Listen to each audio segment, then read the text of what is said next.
We are back. Sorry about that. As I was talking about was the diet and your children's behaviour. If the diet ain't right, you can't expect the behaviour to be right. But you know, your children need oily fish, they need greens with their diet throughout the course of the day. If they need a snack, give them fruits, give them even just, you've got gluten-free, wheat-free, egg-free biscuits. There's so much on the market. And you know what? They're in the 99p store. Because I've been to the 99p store and they've got them there. So, hey, there's no excuse for budget. There's no excuse for any of that stuff. Anything, it's actually cheaper to actually do a bowl of oats porridge than it is to buy Cheerios, which is high in sugar. So, and then just buy some honey and sprinkle on top. Come on now. Get creative. Let's forget the excuses and the whatlessness and actually start taking our children's diet slightly more. Just because your children aren't obese when they're small doesn't mean that you're not setting up their organs and intestines for a lifetime of issues, for a lifetime of just health problems. When you're dead and gone and they're having to deal with high blood pressure, diabetes and all these things because of what you fed them as a child, blocked arteries, unable to reproduce because they're eating so many seedless grapes and seedless foods. Think about the long-term effects that you, as the so-called parent, are having on your child. Because when they do have to enter the school system, or when they're already in the school system, which is very regimented, which is very much about sit still for an hour at a time and listen to me bore you to tears about King Henry VIII and the Tudors and the Battle of Hastings and the last time England won the World Cup in 1960 something that nobody even cares about, because England are quite rubbish at all sports unless they have someone who's got melanin in their skin on the team. Then this is not going to happen. But I did find the information about ADHD. Attention deficit hyperactivity disorder is what they call it, yeah? So I know most of you know what it is, and I know there's a high increase of parents, particularly in our communities, who are putting their children on these drugs. Now, what it says, a persistent pattern of inattention and or hyperactivity, impulsivity that interferes with functioning or development as characterized by one or two. Inattention, 6 or more. If the following symptoms have persisted for at least 6 months to a degree that is inconsistent with developmental level and that negatively impacts directly on social and academic occupational activities. Note, the symptoms are not solely a manifestation of oppositional behavior, defiant hostility, or failure to understand tasks or instructions. Now here we go. For older adolescents and adults aged 17 and older, at least 5 symptoms are required.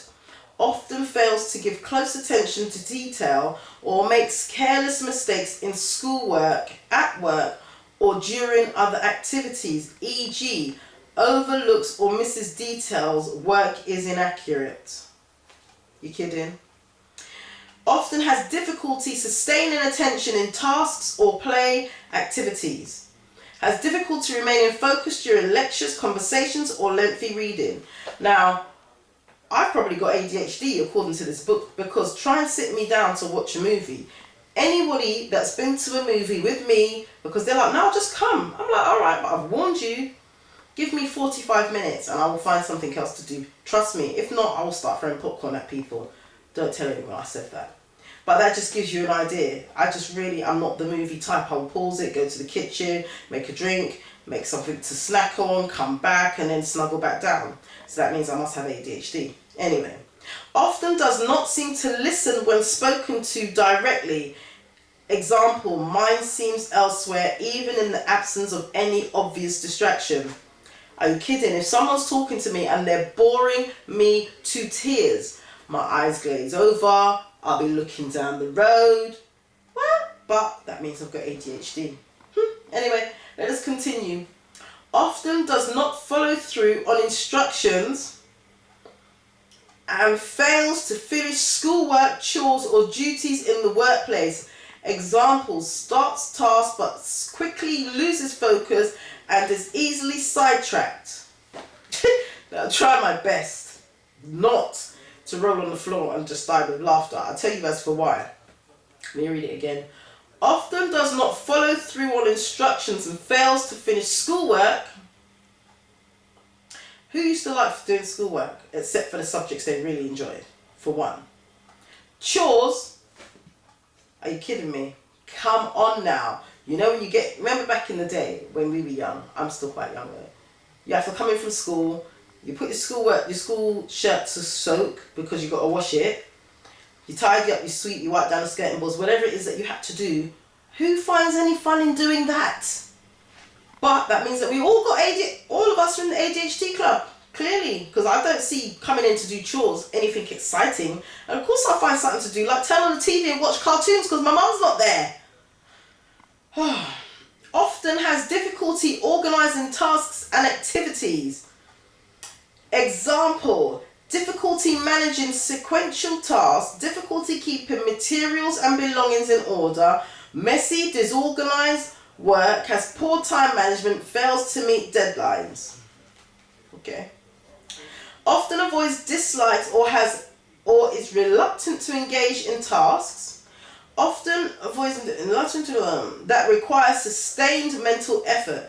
Example, schoolwork or homework for older adolescents and preparing reports, completing forms, reviewing lengthy papers. Who enjoys any of those things? Are you kidding? Often loses things necessary for tasks or activities. Examples, school materials, pencils, books, tools, wallets, keys, paperwork, eyeglasses, mobile telephones. There's a reason why they've actually got insurance on mobile phones. Because people lose them. But that means that you've got ADHD, just so you know. Is often easily distracted by extraneous stimuli. For older adolescents and adults may include unrelated thoughts. Is often forgetful in daily activities, e.g. doing chores, running errands for older adolescents and adults, returning calls, paying bills, keeping appointments. I think every single one of these from A to I, which is 1, 2, 3, 4, 5, 6, 7, 8, 9, I fit every single one of those criteria. Hyperactivity and impulsivity.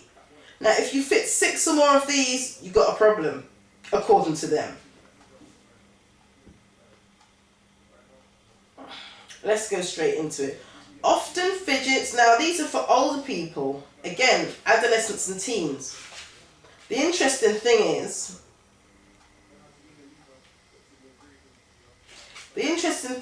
they talk about people that are 17 years and older. Yeah, and adults.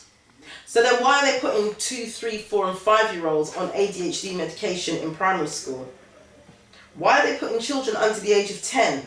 Under the age of 17, why are they taking ADHD tablets? Because everything they've said in this book right here, we can all at some way, shape, stage or form say that we are guilty of. Because it's called human behaviour. It's what humans do. We lose mobile phones. That's why they have mobile phone insurance. We do forget, everyone's had the classic example of going into the kitchen. What did you go there for? You can't remember, so you walk straight back out. It's not just, I don't know. Finishing tasks, schoolwork. I couldn't stand doing schoolwork, especially history. I couldn't stand a lot of things to do with school. And it wasn't because I had ADHD, it's because I just didn't like it. If you gave me something else to do, like go outside and play, I'd find a lot of stimulated things to do, and I would basically be able to keep focused because it interested me. If my schoolwork had interested me, I'd probably be more interested in doing it. It doesn't take a genius to work that out. However, when you see things like this, and then you take the relationship between what you find in UK and US governments and the pharmaceuticals industry, which most of them actually have a hand in, they're actually directly, personally with their own personal businesses being paid directly from these companies, of course they're going to push forever clients within the education system. It's very easy to have you, someone who's in the education system. That's it, you've got an actual client for life. That is just cha-ching, ka-ching, ka-ching, all the way to the bank. From the age of 2, 3 and 4, right up till adulthood until you die. The average age for dying nowadays is 89, 90 maybe. So think about the fact that you're going to be taking these tablets all of your adult, all of your baby, middle and adult life. what kind of quality of life will you have? Because now we know when children go up, they experiment, maybe smoking, maybe drinking. You're taking these tablets. Who knows what the side effects are? Because remember, a lot of these things that are in these books and are in these drugs that they're giving people, who have they been tested on? Because they haven't been tested on children. They've been tested on adults. In some cases, there's always new drugs coming on the marketplace. But then, are you going to be happy to give them to your child? Why would you give these things to your child and you don't know what they contain? You don't know anything about it. ADHD, you just heard me read it directly from the book. This book is a diagnostic book that doctors will use to diagnose your child who doesn't do what he's told in a classroom of a white teacher that probably can't stand him, and he's not paying attention to the class because she's boring. Half of the teachers can barely even speak clearly. And then you're going to give your child a tablet because some guy in a white coat said so. But us as black people, us as Nubians, will tell you not to give your child these things. These are the natural ways we can find around it. But no, that's not good enough because of this. But that once they look like this, you're happy. You need to change the psyche. And remember that the only people that are going to suffer is your child in the long term, because they're the ones that have to sit in school completely sedated now, completely useless to anybody, and that's it. You've actually just ruined your child's life. Let us continue. Well, I don't really need to continue because we know that this is actually just nonsense. But what we're saying is that form you fill out for the 2 pages can actually have your child consigned to something like that, because most children can't sit still. Most children won't like to do tasks for too long. Most children don't like doing schoolwork. So when they're very young, they do, especially if you're sitting with them. But generally, they don't. So you need to be careful what you're signing and sending back to school. When you go to school for these meetings, you need to make sure you bring somebody with you. When you're actually dealing with all of these things, you need to always have backup. You can always contact us. You can always call me. So there's no reason why now we should still be falling into the same trap. When I've spoken to the elders, some of the elders in our community who have been in the UK from the 50s, 60s and 70s, they say that nothing's changed. The education system, nothing's changed. But the thing is that they also say is that we, the second generation, what are we doing about it? They're old now. They've fought their battles. They've done the Notting Hill carnivals to fight their battles. They've done the Brixton riots to fight their battles. Now we've come up and we seem to be too posh. We seem to be too 9 to 5. We can't be bothered. We're not interested, or we've just lost it along the way. And our children are running around on the streets, killing each other because they have no guidance from us. It's our generation that are supposed to be setting the trend for the younger generation, but the younger generation are looking to us and thinking you're a bunch of damn jokers. That's what they're looking at, and they're right. Because at the end of the day, what systems do we have in place for them? What have we actually put in place for them? We shouldn't even have to be having this discussion in 2015 about the same systematic racial discrimination that's been going on in schools since the 50s and 60s. We're now 50, 60 years ahead and we're still discussing the same thing. Does that not make you think to say, well, hold on a minute? But then you have the others who are like, well, my son's or daughter's doing all right. That's great. I'm glad that your son or daughter's doing all right. And we're not disputing that children are doing fantastically well in the education system. But don't we have a collective responsibility for the ones that aren't doing so well? Because every other community that we love to complain about, they make sure they have a collective responsibility for making sure that all children are doing well. Rather than having our children sent to crews, why are we not taking our children and educating them? Not everyone's doing a 9 to 5. Some people are sitting at home. We've got retired teachers in our community who would love to get involved with our younger generation. We've got qualified teachers who are actually running organisations and groups. Why are we not supporting them? There's a lot going on in our community. It's just that we are not tapping into it. However, as I said, if you want to find out more, please go to alltheW's.ukblack-links.com. You can hook me up on Facebook, Cheryl Phoenix, and also the Twitter at UK Black Links, Instagram UK Black Links. What else have we got? Google Plus, I think it's Cheryl Phoenix or Cheryl Phoenix Henry, one out of the two, but it's not hard to find. And we've actually just done a new page. We've got our YouTube as well, which is, I think it's UK Black Links or Cheryl Phoenix, I can't remember. But if you're watching this, you've probably found it already. But definitely make sure you keep in touch.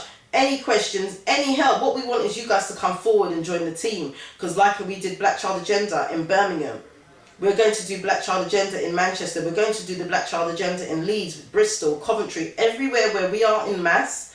We're going to be bringing the Black Child Agenda and making sure we have a solid schools to parent pipeline throughout the UK. We're going to make sure we're solid. We need to stop looking elsewhere for people to come and help us. Right here, right now in the UK, we're dealing with this thing. Right here, right now in the UK, we need to get active. I've met up with some fantastic people in Birmingham from our last event, and we're still in discussions there. We've met up with some great people and fantastic people in London.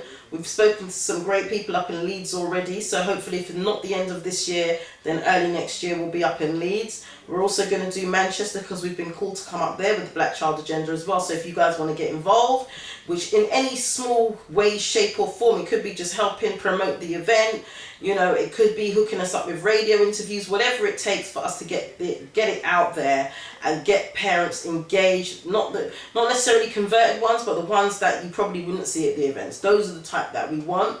And start dealing with things like the schools to prison pipeline, employment, our young girls, what's going on with them, dealing with self-esteem issues. Well, the Black Child Agenda is not just about education, it is about the whole thing. But the reason why we focus so much on education is because a lot of the issues within our community start from when children are at school.